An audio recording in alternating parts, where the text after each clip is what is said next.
Ils sont passionnés. Quand ils parlent de leur métier, ils ont les yeux qui brillent. C'est mon métier, ma passion. Bonjour, c'est Xavier pour Mon métier, ma passion. Je suis toujours avec Hélène qui est intervenant musical dans des écoles et puis également auprès de personnes qui veulent apprendre la musique dans le cadre d'une école de musique, voilà, qui se trouve dans le Coglay. Moi, j'aimerais bien que tu m'expliques un petit peu. On a vu la semaine dernière comment ça se passait, une activité dans une école, mais là, après, tu as des cours particuliers. Comment ça se passe? Les gens qui sont avec toi dans l'école de musique, qu'est-ce qu'ils recherchent, quel âge ils ont, etc. T'en as combien déjà? Pour l'instant, j'ai 9 élèves de chant à l'école de musique, mais en plus, c'est la première année que j'exerce dans cette école de musique-là, donc c'est plutôt un bon début. Et puis sur les profils, il y a des profils complètement différents. J'ai quasiment autant de garçons que de filles, et puis d'âges différents, de 8 ans jusqu'à 40 ans. Alors, et chacun ont sans doute des demandes particulières. Il y en a qui veulent travailler leur voix, d'autres qui veulent travailler un instrument, je ne sais pas. Oui, j'en ai un qui fait du chant et de l'instrumental en même temps. Puis, en fait, je les encourage à le faire. S'ils en ont envie, je peux les accompagner là-dessus. Mais quand même, la plupart, ils viennent surtout pour chanter, pour se faire du bien et puis pour avoir un retour sur leur voix, parce que chanter, on s'entend avec l'oreille interne. Donc, en fait, c'est pas le même son. On trouve toujours que notre voix, elle est bizarre quand on s'entend au téléphone ou enregistrée dans une vidéo. Et donc, du coup, il y a tout un travail à faire entre la voix parlée et la voix chantée, d'autres gestes à apprendre, à conscientiser. Et moi, je les aiguille et je les guide là-dessus.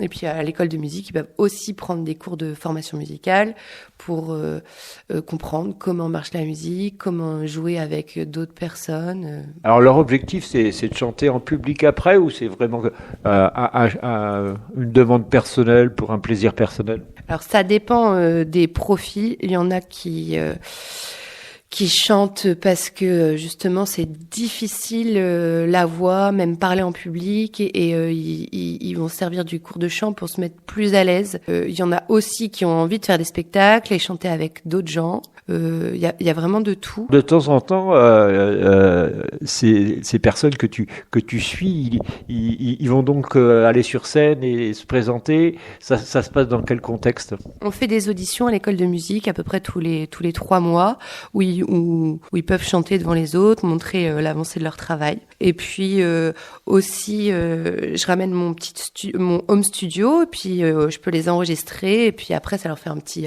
fichier son à montrer à leur famille. Qu'est-ce qui t'a fait venir à la musique? C'est quelque chose que tu as toujours eu envie de faire, ou ça t'a pris, je sais pas, à 25 ans? C'est mes parents qui m'ont obligée. Parce que ma grand-mère faisait du piano. Donc ils m'ont dit, est-ce que tu veux faire du piano comme ta grand-mère? J'ai dit oui. Un mois après, j'ai dit en fait non. Ils m'ont dit, ce sera quand même oui. Voilà. Et puis du coup, j'ai toujours fait de la musique. En école de musique jeune. Puis après, je suis allée dans un lycée. J'ai fait une option musique lourde, c'est-à-dire 10 heures de musique par semaine. C'était au lycée de Vannes à Charles de Gaulle. Et puis après, je suis allée à la fac de musique quelques années, puis j'ai fait la formation du centre de formation de musiciens intervenants à Rennes, qui dure 2 ans. Et là, donc, t'es diplômée pour pouvoir enseigner comme tu fais là en ce moment?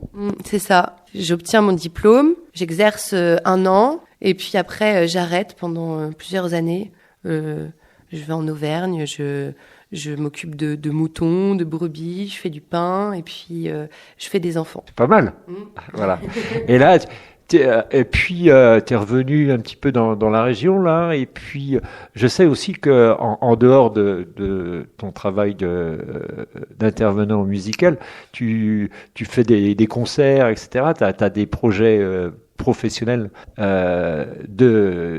d'artiste. Oui, parce que là, en fait, la formation, elle est vraiment portée sur l'artistique. C'est un musicien intervenant, c'est l'artiste qui rentre dans une école. Et donc, souvent, à la fin de cette formation, il y en a beaucoup qui hésitent un peu entre devenir intermittent du spectacle ou faire les cours. Et souvent, faire les deux en même temps, c'est un peu complexe. Et donc, pendant plusieurs années, j'ai fait seulement du spectacle. Et là, maintenant, le métier me prend beaucoup de temps. Du coup, je fais un peu moins de spectacles. Mais oui, j'ai aussi des groupes de musique et des projets artistiques sur scène. Qu'est-ce que tu préfères le plus aujourd'hui, là, maintenant que t'es bien parti sur l'enseignement, t'es revenu à l'enseignement, tu préfères jouer sur scène ou apprendre aux autres à jouer sur scène? Eh ben, ça n'a... Je sais pas. Je sais pas. Qu'est-ce que je préfère? En fait, franchement, faire les deux en même temps, c'est l'un et l'autre se nourrit tellement. Les enfants, ils me font aller dans des endroits où j'irai pas, ils me donnent des idées. Et en même temps, jouer sur scène, je sais pas. De l'adrénaline, peut-être, c'est différent, quoi. C'est pas du tout les mêmes émotions. Si. En fait, si.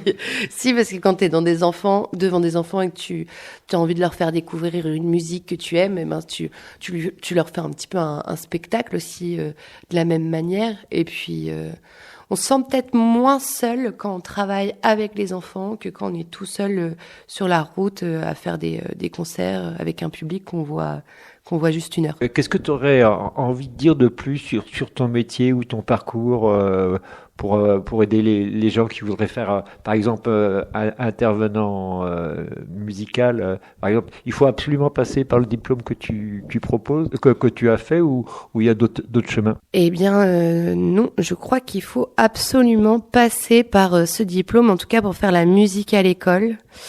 C'est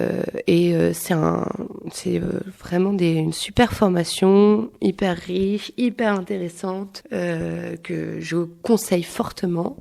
Et puis ensuite, enseigner dans une école de musique, je pense qu'il n'y a pas forcément besoin de diplôme pour être professeur d'instrument. En tout cas, pas en école de musique. Au conservatoire, oui, mais pas en école de musique. Je te remercie. On avait une polémique avant de faire cette émission. Je me disais, est-ce que c'est de l'artisanat, le travail que tu fais? Tu avais une réponse assez sèche. Tu penses que c'est pas de l'artisanat? Pourquoi tu penses que c'est pas de l'artisanat? Parce que tu trouves que l'artisanat, c'est trop manuel, mais il y a art dedans pourtant. Eh ben oui, c'est vrai, il y a art, mais c'est pas un savoir-faire manuel que j'ai, même si j'utilise mes mains pour jouer de la guitare. Je construis rien de palpable. C'est en cela que c'est pas de l'artisanat. Bon, on va quand même garder l'émission parce que moi je trouve que c'est quand même un beau travail d'artisan.